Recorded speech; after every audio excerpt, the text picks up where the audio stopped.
mental. Como todos já me conhecem, eu sou professora Cristina, da Faculdade de Farmácia, do Departamento de Farmácia Social da UFMG. Essa aula foi feita por mim, então está proibida qualquer forma de utilização que não seja para essa disciplina, e a violação a qualquer um desses direitos exclusivos da minha titularidade acarretarão sanções previstas na Lei de Direitos Autorais e no Código Penal. Essa aula irá abordar um pouco de dados epidemiológicos, antecedentes históricos e reforma psiquiátrica, assim como as características da assistência à saúde mental no Brasil, os principais desafios mundiais para a assistência à saúde mental e os impactos da pandemia na saúde mental. Então, a saúde mental é caracterizada pela Organização Mundial de Saúde como um estado de bem-estar no qual cada indivíduo percebe o seu próprio potencial, para poder lidar assim com as tensões normais da vida, poder trabalhar de forma produtiva e proveitosa e ser capaz de contribuir para a sua comunidade. Então, a doença mental ela é caracterizada como um sofrimento, uma incapacidade ou adoecimento devido aos transtornos mentais, neurológicos ou abuso de substâncias. Existem alguns fatores determinantes da saúde mental, que incluem os fatores sociais, psicológicos e biológicos. Os fatores sociais mais importantes relacionados ao adoecimento da saúde mental estão relacionados à exclusão social, à exclusão econômica, a exclusão por gênero ou por qualquer outra característica, como raça, etnia e outros, a falta de acesso ao lazer e à escolaridade, crises e outras. Os fatores psicológicos são aqueles psicológicos e de personalidade específicos que tornam as pessoas mais vulneráveis aos transtornos mentais. E os fatores biológicos, que incluem aqueles fatores genéticos, que contribuem para desequilíbrios químicos no cérebro. Geralmente, esses fatores genéticos, eles são herdados, ou seja, passa de uma pessoa para outra, de um familiar para o outro, é herdado. Os diagnósticos das doenças mentais, elas são caracterizados, são definidos na CID-10, no capítulo 5, que é do F00 a F99, que inclui os transtornos mentais e comportamentais. Dentre esses transtornos, nós temos os transtornos mentais orgânicos, inclusive os sintomáticos, transtornos mentais e comportamentais devido ao uso de substância psicoativa, esquizofrenia, transtornos esquizotípicos e transtornos delirantes, transtornos do humor, transtornos neuróticos, síndromes comportamentais associadas às disfunções fisiológicas e fatores físicos, distorções da personalidade e do comportamento adulto, retardo mental, transtorno do desenvolvimento psicológico e transtornos do comportamento e transtornos emocionais, que habitualmente aparecem durante a infância ou adolescência, e transtorno mental não especificado. Para o tratamento, existem diferentes medicamentos, e os medicamentos, de acordo com a classificação ATC, são aqueles classificados na categoria N, que são os medicamentos para o sistema nervoso. Dentre esses medicamentos, a gente tem os anestésicos, analgésicos, antiepiléticos, antiparkinsônicos, psicoepiléticos, psicoanapilépticos e outros medicamentos do sistema nervoso. Os transtornos mentais, eles representam 10% da carga global de doenças. Considerando-se apenas os anos vividos com incapacidade, a proporção dessa carga global de doenças ela sobe para 25%. E de acordo com o Fórum Econômico Mundial, a previsão de impacto é de 16 trilhões até o ano de 2030 por perda de produtividade econômica devido aos transtornos mentais. A depressão ela é a principal causa de incapacidade em todo o mundo, podendo principalmente levar ao suicídio. Geralmente as mulheres são mais afetadas que os homens, e apesar de poder levar ao suicídio e a gente ter alta prevalência, existem vários tratamentos medicamentosos e psicológicos eficazes para o tratamento da depressão. No mundo, estima-se que mais de 300 milhões de pessoas tenham depressão. E a prevalência no Brasil de depressão e de sintomas depressivos é de 27%. E de depressão mesmo, só com diagnóstico, é de 8% e ao longo da vida chega a 17% da população. A esquizofrenia, ela é uma doença caracterizada por sintomas positivos e negativos. A sua prevalência varia de 0,3% a 3%, sendo que na Inglaterra a gente tem uma estimativa de 1%, Canadá 0,6%, o Brasil varia entre 0,6% a 3%, dependendo dos critérios diagnósticos utilizados. Vamos falar um pouquinho sobre o suicídio. No mundo, existe uma estimativa de que ocorram mais de 800 mil casos por ano, e cerca de 20 vezes mais do que os 800 mil pessoas tentam autoextermínio. Ou seja, a tentativa é de 20 vezes maior do que o número de pessoas que obtêm êxito no suicídio. E o suicídio é responsável por 1,4% de todas as mortes no mundo, sendo a 15ª causa de mortalidade na população em geral e a segunda causa em jovens de 15 a 29 anos. Esse aqui são os dados de mortalidade proporcional em 2019. A gente observa que as causas externas de morbidade e mortalidade, elas representam 10,6% de todas as mortes, sendo que as lesões autoprovocadas voluntariamente, ou seja, o suicídio, representa 9,5% de todas as causas externas de morbidade, ficando atrás somente das agressões e dos acidentes de transporte. No Brasil, há um predomínio das tentativas de suicídio entre as mulheres, mas o suicídio mesmo acontece com maior prevalência entre os homens, devido à facilidade de obtenção de armas ou a violência como isso ocorre. E a maior tentativa de suicídio entre as mulheres está relacionada à violência intradomiciliar com as mulheres. Os Centros de Atenção Psicossocial, os CAPs, ou CERSANs aqui em Minas Gerais, reduzem em até 14% o risco de suicídio em municípios. De acordo com o boletim epidemiológico da Secretaria de Vigilância em Saúde, esse dado aqui mostra o aumento do número de notificações por lesão autoprovocada, segundo sexo e ano no Brasil no período de 2011 a 2016, observando aqui um aumento nos dois sexos, tanto masculino quanto feminino, ao longo do período. A taxa de mortalidade por suicídio no Brasil, ela apresenta tendência crescente e ela aumenta principalmente em períodos de crise. E essa figura mostra aqui uma distribuição por estados. A gente observa que quanto mais escuro, ou seja, mais avermelhado, maior a taxa de suicídio, e quanto mais claro, mais próximo do azul claro, menor a taxa de suicídio. Então, destacando aqui Roraima, Piauí, Distrito Federal, Goiânia, Mato Grosso do Sul, Santa Catarina e Rio Grande do Sul, os locais onde tem as maiores taxas. Esse aqui é um resultado de um estudo que avaliou a saúde de estudantes do curso de farmácia da UFMG.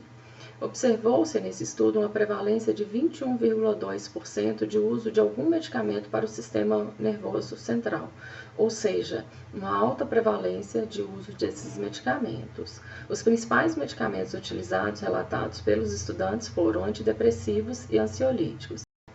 Ainda em relação a esse estudo, avaliou-se a situação geral de saúde, medida por uma escala Likert, que avaliou a saúde no dia da entrevista, em 2018, com uma escala que variou de 0 a 100. A distribuição desse estado geral de saúde foi normal, com média de 70. Só que observou-se baixa percepção de saúde das mulheres, principalmente aquelas mulheres com vínculo empregatício, que foi de 55,4. Vamos falar um pouquinho sobre os antecedentes históricos. No século XVIII, Felipe Pinel propõe uma nova forma de lidar com os loucos, que eram antes tratados de forma desumana. No século XIX, o tratamento do doente mental incluía duchas e banhos frios, chicotadas, máquinas giratórias e sangrias. O primeiro hospício do Brasil foi construído por Pedro II em 1861. Em 1903, foi inaugurado o Hospital de Assistência a Alienados de Barbacena, o Hospital Colônia. A escolha dessa cidade, na teoria, ela foi por causa do clima agradável, mas a gente sabe, né, através da história que corre aí, que foi quase um prêmio de consolação para Barbacena, já que nessa época estava sendo escolhida a capital de Minas Gerais. Então, Belo Horizonte foi escolhido em detrimento a Barbacena, então Barbacena ficou como prêmio de consolo a construção de um hospital de assistência a alienados. A partir daí foram construídas outras instituições psiquiátricas na cidade, que incluíram a Casa de Saúde Xavier em 1913, o Sanatório Barbacena em 1918, o Manicômio Judiciário em 1927, a Casa Santa Isabel em 1933 e a Casa São Sebastião em 1949. Aqui só uma curiosidade, que o trem de doido que chegava a Barbacena, ele fazia uma referência aos deserdados sociais que chegavam a Barbacena de vários cantos do Brasil e tinham sido a maioria enfiados nos vagões de um trem, internados à força. Muitos nem sequer sabiam que cidade tinham desembarcado ou mesmo o motivo pelo qual foram despachados para aquele lugar. Quando chegavam à colônia, suas cabeças eram raspadas e as roupas arrancadas. Perdiam os nomes e eram rebatizadas pelos funcionários, começando e terminando ali. Uma situação muito degradante. No século XX, o psiquiatra italiano Franco Basaglia começa uma crítica radical e uma transformação do saber, do tratamento e das instituições psiquiátricas, iniciando na Itália e passando para vários países no mundo, incluindo o Brasil. Em 1979, Franco Basaglia visita o Brasil. Nós temos aqui o professor Elian, que pode falar mais sobre esse processo, e também outros alunos que lidam aí com a psiquiatria. Aqui fica como uma sugestão o filme Em Nome da Razão, que foi um documentário brasileiro de 1979, do cineasta Elvésio Raton, que ele é todo filmado em preto e branco, mostrando o cotidiano dos pacientes internados no Hospital Colônia de Barbacena. Aqui são algumas fotos da época, publicado no jornal Estado de Minas, que foi uma sessão dedicada inteiramente ao Hospital de Barbacena. Intitulado Memórias de um Holocausto à Brasileira.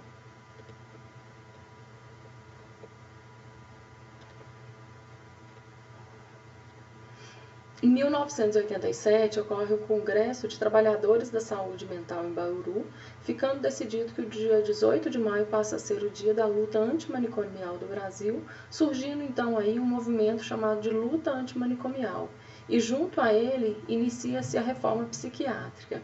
Essa reforma ela ganha força, né, nos anos seguintes, tendo como principal objetivo acabar com os manicômios, propondo-se uma construção de uma rede de serviços e estratégias territoriais e comunitárias profundamente solidárias, inclusivas e libertárias para o tratamento da população.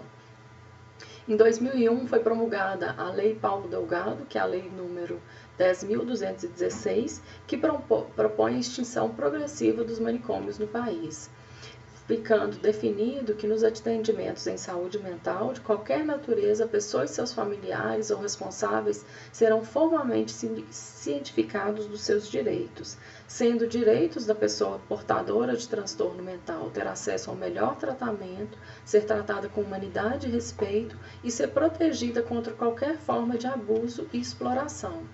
Além disso, define que a pessoa deve ser tratada em ambiente terapêutico pelos meios menos invasíveis possíveis e preferencialmente em serviços comunitários de saúde mental.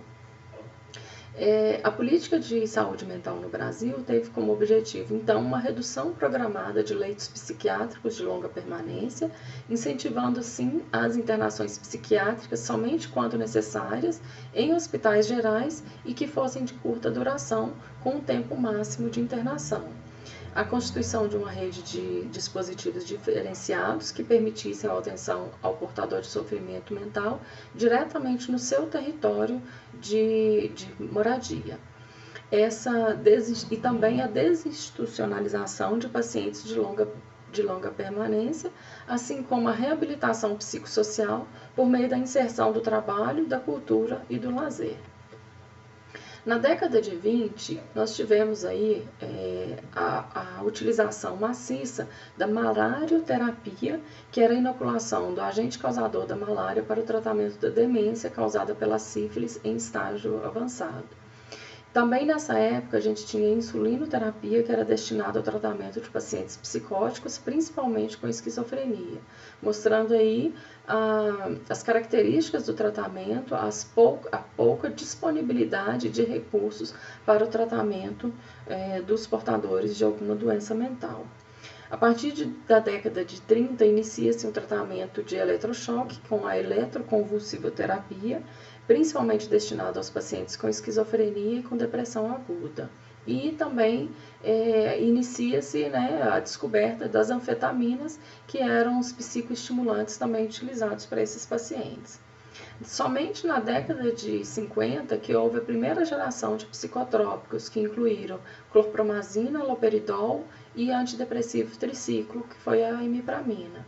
Somente na década de 70 que nós tivemos aí a descoberta da clozapina, mais adiante os inibidores de recaptação de serotonina e depois os antipsicóticos atípicos. Ou seja, esse processo de reforma psiquiátrica ele só foi possível devido à evolução do tratamento e à disponibilidade de ferramentas que pudessem ajudar tanto nas crises agudas quanto no tratamento crônico.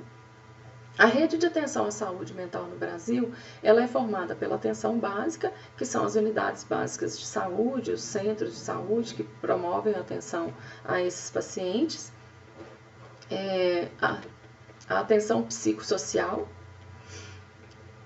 que inclui aí os CAPs, CERSANs e outras unidades, as unidades de urgência e emergência, que também estão responsáveis pelo atendimento a esses pacientes, a atenção residencial, que são aquelas residências terapêuticas que são formadas geralmente por pacientes, a atenção hospitalar, ainda por hospitais psiquiátricos, a estratégias de desinstitucionalização, que inclui o programa de volta para minha casa, que são aqueles pacientes que ficaram internados muito tempo em instituições de longa permanência, então há um incentivo para eles voltarem para a casa dos familiares ou criarem aí residências terapêuticas de forma comunitária para que eles possam continuar possam ter uma inserção social. E também estratégias de reabilitação psicossocial. A resolução número 32, de 14 de dezembro de 2017, ela estabelece algumas diretrizes para o fortalecimento das redes de atenção psicossocial no Brasil e considera como componentes das RAPs os seguintes pontos de atenção: hospitais psiquiátricos especializados, que têm como objetivo ampliar a oferta de leitos hospitalares qualificados para atenção a pessoas com transtornos mentais e ou necessidades decorrentes do uso de crack, álcool e outras drogas. Para muitos autores, essa resolução ela foi um retrocesso em relação à reforma psiquiátrica. Entretanto, a gente sabe as dificuldades da população, principalmente os familiares, e seu alto impacto no tratamento desses pacientes portadores de doenças mentais, principalmente aqueles mais graves. Dessa forma, os hospitais psiquiátricos especializados acabam funcionando como uma forma de contenção ou auxílio aos familiares para esses tratamentos mais difíceis. Aqui eu vou falar um pouquinho sobre alguns projetos, alguns resultados de pesquisas desenvolvidos pelo meu grupo de pesquisa e coordenados por mim. O projeto XIA é um desses projetos que tem como objetivo a avaliação dos aspectos econômicos e de efetividade em esquizofrenia. É uma coorte aberta e prospectiva com pacientes usuários de medicamentos para o tratamento da esquizofrenia, que incluem os medicamentos atípicos, risperidona, olanzapina, quetiapina, clozapina ou ziprasidona, e são aqueles pacientes usuários do Sistema Único de Saúde que obtêm o medicamento na farmácia do componente especializado da assistência farmacêutica da Secretaria de Estado da Saúde de Minas Gerais. Aqui só algumas características, principais características desses pacientes, na maioria são homens, 55,9%. Na maioria das vezes, eles não são casados ou não têm união estável, sendo que mais de 80% dessa população está nessa situação de divorciado, viúvo ou solteiro. Outra característica importante é que eles possuem baixa escolaridade, baixos salários per capita ou também familiares. Na grande maioria das vezes estão desempregados, aposentados ou afastados do trabalho. Somente 10,7% dessa população tem um trabalho formal e 4,6% tem trabalho informal. Geralmente, grande parte dessa população é preto ou pardo, sendo uma prevalência de 43,5%, e não tem filhos, 60%. Outra característica importante é que 6,3% dessa população já foi preso alguma vez e 6,9% já foi morador de rua. E 33,3% já tentou suicídio alguma vez na vida. Esse também é um estudo que descreve o perfil epidemiológico dos portadores de esquizofrenia internados no Instituto Raul Soares, aqui em Belo Horizonte. Ele também possui as mesmas características sociodemográficas e reflete e reafirma a necessidade de políticas voltadas para a inserção social dessa população. Esse é um outro estudo desenvolvido a partir de uma coorte histórica de usuários de medicamentos no Sistema Único de Saúde, e ele aborda os custos no tratamento da esquizofrenia em adultos recebendo antipsicóticos atípicos. É uma coorte de 11 anos no Brasil. Ele foi feito com 174 mil pacientes com esquizofrenia, mostrando aí os custos anuais no SUS de $1.811 por paciente, sendo que 79% dos custos anuais são com antipsicóticos atípicos. E o custo médio de uma internação psiquiátrica é em torno de $2.482. Alguns desafios evidenciados pelo Atlas em Saúde Mental, ele inclui os progressos na formulação e no planejamento de políticas de saúde mental, a escassez em todo o mundo de profissionais de saúde treinados e a falta de investimento em instalações de saúde mental baseados na comunidade, sendo que é necessário aumentar recursos em todo o mundo para atingir metas globais em saúde mental. Esse aqui é um gráfico que mostra aí o gasto per capita por região com saúde mental. E a gente vê que as regiões que mais precisam de investimento em saúde mental são as que menos gastam. A Europa gasta em torno de 21,7 per capita com saúde mental e outras regiões como a África 0,1 e muito baixo e insuficiente. Os desafios também eles estão relacionados à promoção de estilos de vida saudáveis, à garantia dos direitos básicos, que incluem os direitos civis, políticos, socioeconômicos e culturais, que são importantes determinantes da saúde mental, e envolvimento intersetorial, que inclui educação, trabalho, justiça, acesso ao meio de transportes adequados e justos, meio ambiente, habitação e bem-estar. Esse aqui também é mais um estudo produzido juntamente com o meu grupo de pesquisa, que são as intervenções farmacêuticas em saúde mental, uma revisão da literatura que mostra que apenas 26% dos CAPs no Brasil têm farmacêuticos. E essas intervenções farmacêuticas elas podem ser úteis para o acompanhamento na saúde mental. Outro estudo que mostra a análise das interações medicamentosas potenciais em serviços de saúde mental, mostrando um elevado número de medicamentos nessa população, que varia entre 0 a 9, com uma média de 3,4 por paciente.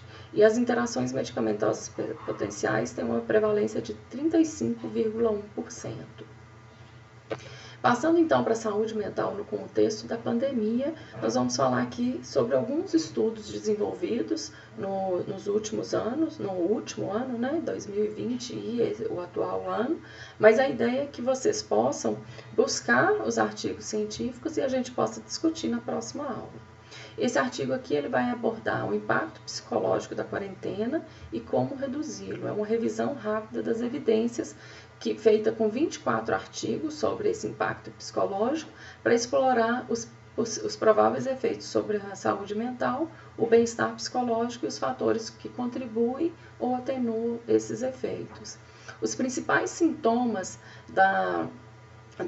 dos impactos psicológicos são o estresse pós-traumático, confusão e raiva, sendo que os principais preditores de impacto psicológico são história de doença psiquiátrica, estigma, trabalho na área da saúde, quarentena mais longa, medo de infecção, tédio, suprimentos inadequados e informações inadequadas, além da perda financeira. E os autores relatam que os efeitos do impacto psicológico, eles são, na maioria das vezes, duradouros, ou seja, eles vão perdurar mesmo após o efeito da pandemia. Esse artigo aqui aborda a prevalência e os fatores associados à depressão e ansiedade de pacientes hospitalizados com Covid, sendo que foi encontrado uma prevalência de 4,72% de ansiedade e de 28,4% de depressão em pacientes hospitalizados. E o menor suporte social foi correlacionado com sintomas mais ansiosos e depressivos entre esses pacientes. Outro estudo aborda as características clínicas de pacientes hospitalizados com esquizofrenia com suspeita da coronavírus em Hubei, na China. E ele mostra que níveis elevados de estresse, depressão e ansiedade e pior qualidade de sono nesses pacientes em relação ao período anterior. 52,4% desses pacientes com suspeita de Covid necessitaram de aumento da dose ou adição de medicamentos para manejo dos seus sintomas psiquiátricos. A saúde mental antes e durante a pandemia de Covid em duas coortes populacionais longitudinais no Reino Unido. Observou-se que a depressão durante a pandemia foi semelhante aos níveis pré-pandêmicos, mas os níveis de ansiedade eles praticamente dobraram. E a ansiedade e depressão, elas foram maiores em jovens, em mulheres, naqueles com problemas de saúde mental, física, pré-existentes, e indivíduos com dificuldades socioeconômicas, mesmo quando controlados por ansiedade e depressão pré-pandêmica. Ou seja, mostrando aí a vulnerabilidade das pessoas à determinação social da doença. Esse estudo aqui é intitulado Explorando a frequência dos sintomas de ansiedade e depressão em uma amostra brasileira durante a pandemia pela Covid-19. Ele mostrou 17,3% de ansiedade grave, 66% para sintomas depressivos graves. Os participantes eram mais jovens, de 18 a 39 anos, e as mulheres apresentaram scores mais elevados na escala de ansiedade e depressão. Observou-se maior risco das mulheres de ter ansiedade e depressão em relação aos homens e dos respondentes do setor educacional em relação aos do setor saúde, mostrando aí a qualidade dos professores, né? Nível de depressão, ansiedade e qualidade do sono na gravidez durante a pandemia da coronavírus mostra alto nível de correlação positiva entre a semana de gestação e qualidade do sono deficiente e scores de ansiedade e também aumento de depressão, ansiedade e má qualidade do sono no grupo em quarentena domiciliar. Outro estudo avaliou resultados e associações de saúde mental durante a pandemia, um estudo nos Estados Unidos. Ele observa que indivíduos que moravam em zona rural, que apresentavam maior solidão e histórico de hospitalização, foram aqueles que tiveram maior chance de ter ansiedade. E para maiores chances de depressão, foram aqueles indivíduos que perderam o emprego, solidão, histórico e histórico de hospitalização. Esse estudo aqui, ele mostra os efeitos da pandemia e lockdown na Espanha, uma comparação entre controles comunitários e pacientes com transtorno psiquiátrico. Os pacientes com ansiedade ou transtornos depressivos, eles apresentaram maior sofrimento psicológico do que a população em geral, ganho de peso, mudanças no sono e consumo de tabaco. Eles foram mais prevalentes no grupo com transtornos psiquiátricos e um temperamento afetivo foi associado a uma combinação ciclotímica, ansiosas, e indivíduos depressivos tinham maior probabilidade de perceber a pandemia pela Covid-19 e as medidas tomadas como angustiantes e de experimentar também aumento do efeito negativo em resposta ao isolamento. Por fim, relato de tristeza e depressão, nervosismo, ansiedade e problemas de sono na população brasileira durante a Covid. Observou-se 43,5% de prevalência de problemas de sono, 48% de problemas de sono pré-existente agravado, tristeza, nervosismo frequentes e alteração do sono foram mais presentes entre adultos, jovens, mulheres e pessoas com antecedentes de depressão. 40,4% da população se sentia frequentemente triste ou deprimida e 52,6% frequentemente ansioso ou nervoso.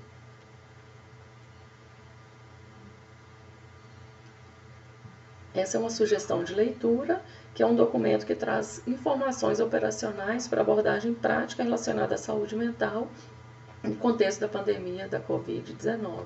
Ele foi emitido pela OPAS. Aqui nós vamos falar sobre 10 fatos em saúde mental, que é uma publicação da Organização Mundial da Saúde em 2019. O primeiro fato é que cerca de 20% das crianças no mundo e adolescentes têm algum tipo de desordem ou problema mental. E metade das doenças mentais, elas começam antes dos 14 anos. As doenças psiquiátricas, elas têm sido causas de incapacidade em jovens no mundo inteiro. As regiões do mundo com maior porcentagem de população com menos de 19 anos têm o nível mais baixo de recursos em saúde mental, infelizmente. A maioria dos dados dos países de renda baixa e média tem apenas um psiquiatra infantil para cada 1 a 4 milhões de pessoas. O segundo fato é que o uso de substâncias levam à incapacidade no mundo inteiro. Cerca de 23% de todos os anos de vida perdido por incapacidade são causados por doenças mentais e desordens relacionadas ao abuso de substâncias. O terceiro fato é que cerca de 800 mil pessoas cometem suicídio a cada ano. Mais de 800 mil pessoas morrem devido ao suicídio em todos os anos. É a segunda principal causa de morte entre jovens de 15 a 29 anos. Há indícios de que para cada adulto que morreu de suicídio, pode ter havido mais de 20 outras tentativas de suicídio. E 75% deles ocorrem em países de baixa e média renda, mostrando aí o gradiente social, o gradiente econômico na ocorrência do suicídio. Os transtornos mentais e o uso prejudicial de álcool, eles contribuem muito para os suicídios em todo o mundo. O quarto fator é que guerras e desastres, eles têm elevado impacto na saúde mental e no bem-estar psicossocial. As taxas de transtorno mental, elas tendem a dobrar após emergências ou crises. Então, é uma estimativa ruim para os próximos anos. As doenças mentais são importantes fatores de risco para outras doenças, tão bem quanto aquelas injúrias intencionais ou não intencionais. Os distúrbios mentais aumentam o risco de adoecer devido a outras doenças como HIV, doenças cardiovasculares, diabetes e outras. O sexto fato relacionado à saúde mental inclui o estigma e a discriminação contra pacientes e familiares, previne as pessoas de se cuidarem do adoecimento mental. Previne, não, impedem as pessoas de se cuidarem, né? O mal-entendido e o estigma em torno da doença são extremamente generalizados na população. E apesar de existirem tratamentos, muitas pessoas que não sabem, não conhecem, ou devido a esse estigma, acreditam que não existam tratamentos, que as pessoas não podem se tratar e relacionam as doenças mentais à inteligência ou à incapacidade de tomar decisões. As consequências desse estigma é o elevado abuso, rejeição e isolamento dos portadores de doenças mentais e a exclusão dos cuidados de saúde ou apoio. Inclusive, dentro do sistema de saúde, as pessoas são frequentemente tratadas de forma muito desumana. Nesse relatório fala que dentro do sistema de saúde, as pessoas são frequentemente tratadas em instituições que mais se assemelham a depósitos humanos do que locais de cura. O sétimo fato relacionado à saúde mental são que a violação aos direitos humanos das pessoas com doenças mentais e incapacidades psicossociais são rotineiramente reportadas em muitos países. Isso inclui contenção física, isolamento e negação de necessidades básicas e privacidade. Poucos países no mundo têm uma estrutura legal que proteja adequadamente os direitos das pessoas com transtornos mentais. Globalmente, existe uma elevada inequidade na distribuição dos recursos humanos para o tratamento da doença mental no mundo. Existem 5 barreiras para aumentar a disponibilidade dos serviços de saúde mental no mundo. A primeira dela é para aumentar essa disponibilidade, nós podemos citar a ausência da saúde mental na agenda de saúde pública e as implicações para o financiamento, a atual organização dos serviços de saúde mental, a falta de integração entre a saúde mental e a atenção primária, os recursos humanos inadequados para o tratamento e a falta de liderança em saúde mental. E o último fato é que recursos financeiros podem para aumentar os serviços são relativamente modestos. Governos, doadores e grupos que representam usuários de serviços de saúde mental e seus familiares precisam trabalhar juntos para aumentar os serviços de saúde mental, especialmente em países de baixa e média renda. Os recursos financeiros necessários eles são relativamente modestos, $2 per capita ano em países de baixa renda e 3 a 4 em países de renda média baixa. E assim finalizo a minha aula, mas não finalizamos a discussão, com uma frase aqui de Guimarães Rosa: o correr da vida embrulha tudo. A vida é assim, esquenta, esfria, aperta e daí afrouxa. Sossega e depois desinquieta. O que ela quer da gente é coragem. Coragem para lidar com os desafios impostos para o tratamento da saúde mental. Muito obrigada. Essas são as principais referências utilizadas para essa aula. Até sexta-feira.